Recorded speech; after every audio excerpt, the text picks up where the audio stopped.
me give Kamala Harris advice. I'm not used to that one. As only a friend could. Yeah, but the one thing I would say, when she is herself and giving it her all and speaking from the heart, there is nothing like it. She is strong, she is firm, she is committed to doing this work, but also she's a very compassionate person who deeply cares about justice and taking care of people, and she's proven that time and time again with the work that she's done over the years. Well, certainly she's leaned into her past experience as a prosecutor. Of course, she was the DA of San Francisco before she became Attorney General of the state of California. And we've heard different iterations on the stage last night of this election being something of a prosecutor up against a felon. How hard do you expect her to lean into that image, knowing that for some segments of the Democratic coalition especially, it may actually be a bit problematic? Well, I think it's important for her to talk about the work that she did. So not only did she prosecute people in San Francisco when we were dealing with the height of gun violence, I mean, she prosecuted people who committed murder. And it's important to make it clear that she was basically not holding any bars and doing that work. But at the same time, people who were in jail for small offenses, her Back on Track program provided a second chance at life as long as people were willing to put in the work to get through the program. So I think that you could support both. She wrote a book about it. She said it's not about being tough on crime. It's not about being soft on crime, but it's about being smart on crime and making sure that there's fairness, there's justice, and there's balance. Well, to stick with that theme for a moment, you have something in common with this city of Chicago in that you are held up, San Francisco, Chicago, by Republicans on a regular basis as an example of what is wrong with progressive politics when it comes to crime. I know that you've tried to make strides in San Francisco, and how do you message that to people when you're hearing so much from the other side? Well, we have made strides. And in fact, San Francisco has one of the lowest crime rates of any major city in the country. This is the lowest crime rate we've had in over a decade. And not to mention, we are on track to have even one of the lowest homicide rates we've had in the history of our city. So when you fact check and you look at the data and look at actually what's happening in San Francisco, people will be surprised. When I talk to other mayors, they're like, I wish I had those kind of small, big city problems. And the data doesn't lie. And I think if people look deep into what is going on in San Francisco, they'll see that it is one of the safest cities in the country. Of course, it's not just about crime, though. It's about the wider issue of homelessness, too. You yourself have called for tough love when it comes to the notion of clearing out tent encampments, for example. Is that tough love working? What about progress on that front? Yeah, it's been challenging, but since I've been in office, we've helped over 15,000 people exit homelessness. We've never even had a point-in-time account with, more than like 8,000 or so people. So it's been really a tough struggle, but we also have to make sure when people are rejecting what we're offering in terms of services, we are now no longer just leaving them out on the streets, and we're being a lot more aggressive. To a certain extent, it's working because more people are accepting help, but there is still a really tough group of people, mostly tragically because of drug use, that's having an impact. We're still struggling with that point, but we're still making progress. The streets look better, it looks cleaner. We have one neighborhood that continues to experience more challenges than others.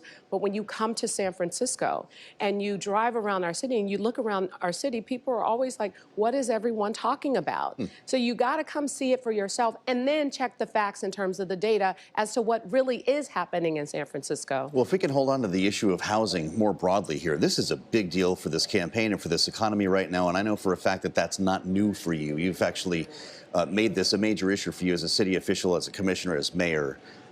Taking different ideas, experimental ideas, to see what can be done to create more housing. I know that there's an effort to get people to a point where they can afford a first-time home, but you need something to move into. You've suggested a lot of different ideas and tried them out, like converting empty public housing, for instance, city housing, city buildings, rather. What advice do you have for the campaign that could be a national model to create more housing in this country? Well, Kamala Harris said it on the stage to say getting rid of the red tape that makes it difficult to produce housing. And fortunately, in California, that just happened with a bill that was passed by the state legislature led by Senator Scott Wiener from San Francisco. And that bill will allow housing to be as of right. if the zoning already allows for you to do 4, 6, 8 stories, why is there so many obstacles that are able to get in the way? And now that won't happen as long as you're following what the existing laws parking are. requirements, for instance. Yes, You got to that in San Francisco. Definitely. We could have those or not have those. We're making our city more of a transit-first city, as well as protected bike lanes, allowing different modes of transportation to thrive in our city. So it's all of the above. And bureaucratic red tape is at the heart of the challenges that exist. And I love the fact that our vice president, soon to be president, put that at the forefront of the conversation, and California is already leading the way.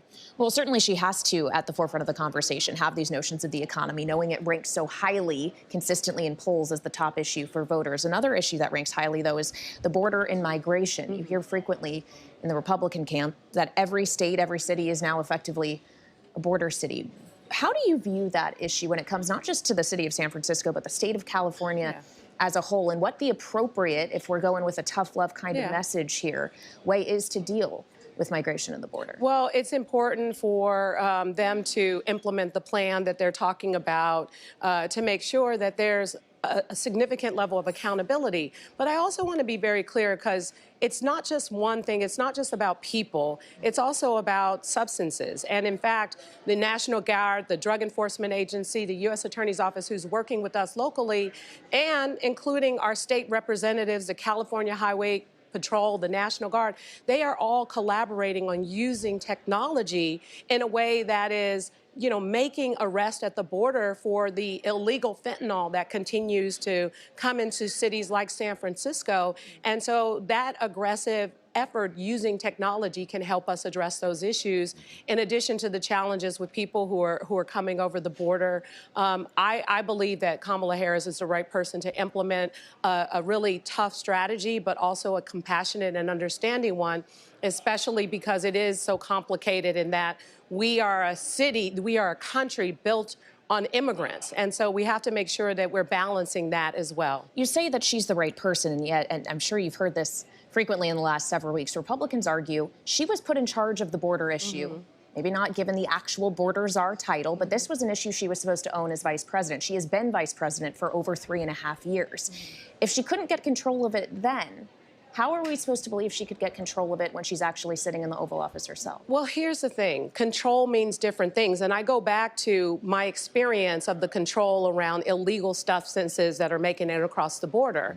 The number of arrests, the number of drugs that have been confiscated as a result of the efforts of the White House, of the federal partners that I mentioned earlier, has yielded significant results. And I believe that that component of what they're doing even now has been impactful and will continue to be more impactful. In terms of some of the other challenges, they have to continue to make sure that there's, a push. I mean, everyone's talking about a wall of this and a wall of that. A wall is not going to, continuously keep people out. The goal is to try and get a better control over the border and making sure that we're implementing the right policies and being fair and equitable in our strategies, and developing better relationships with the countries, in order to help support them so that we don't experience this challenge of everyone trying to, flee from a particular location to get into the United States. That's a big part of it as well. What would happen to California's workforce and economy if Donald Trump did become the next president and shut down the border, as he says? If you had no immigration in the workforce, could your economy sustain itself? Well, I don't believe so. I think immigration is an important part of, how our society works, and we need to make sure that we're balancing that with the needs of the people that we're here to serve.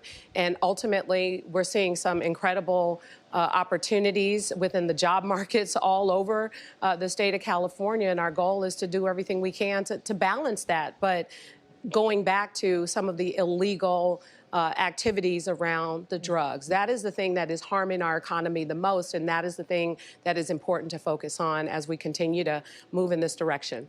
Well, if you listen to Donald Trump, he has said repeatedly that he actually thinks the economic problem with migration, in part, is that migrants are coming to this country and they're taking black jobs. He said this on multiple occasions, and it was certainly noted by the former First Lady, Michelle Obama, last night. Who's going to tell him that the job he's currently seeking might just be one of those black jobs?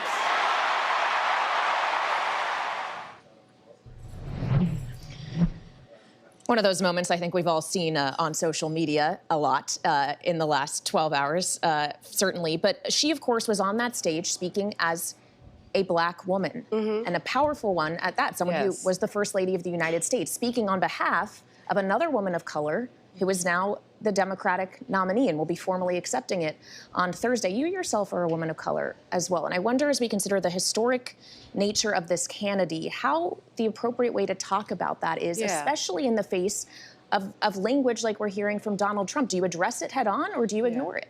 Well, I think you address it head on, and I think it has been addressed. For example, implying somehow that Kamala Harris is a DEI candidate. Yeah. And it's unbelievable when you look at her qualifications just look at her resume in comparison to his. There is no comparison. She wasn't born into privilege. She worked really hard to get a law degree on her own, to really fight for a number of positions that she ran for, and to push for the kinds of policies that have helped to support Americans and the rights of women, LGBTQ community, and so on and so forth. I can go on, but that's one of the challenges that sometimes, women and women of color have is, well, how did you get there? It must have been someone else. And, to be very clear, when the man goes through a same process, that doesn't get questioned. And I think that's kind of the frustrating part of this, which is why I love being a part of the Democratic Party, because you see people who are elevating women. You see many men who spoke last night at the DNC, highlighting Kamala Harris in such an extraordinary way. And I'm really proud, and it's no comparison. I think it's important for us to remind the American people not just of her qualifications, but why is this a race in the first place in light of what Donald Trump has done to really, create a huge barrier in this country overall, with his policies, with his pushes, with his lies, with his disrespect and his divisiveness. There should not be a question, but we are going to continue to elevate Kamala Harris and do everything we can to ensure that she gets elected the next president of the United States. Just lastly, we hear from Donald Trump and Republicans that Kamala Harris, you're the mayor of San Francisco, is just another San Francisco liberal.